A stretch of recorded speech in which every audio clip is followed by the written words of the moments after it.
Top 1 most wanted person, municipal level. Mula po ito sa Pangasinan, arestado sa Santa Rita, Pampanga.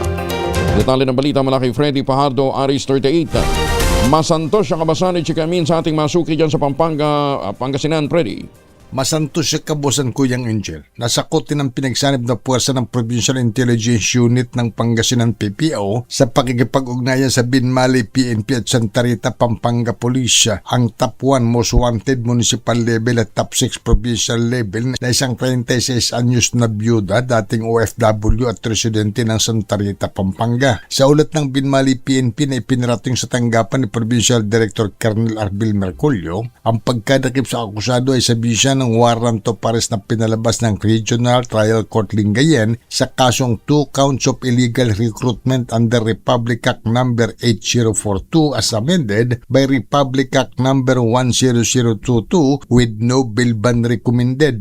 Sa ngayon ay nasa kustodiya ng Binmali Police Station ang suspek at hinihintay na lamang ng mga otoridad ang commitment order na ilalabas ng korte para mailipat ang suspek sa provincial jail sa bayan ng Lingayen.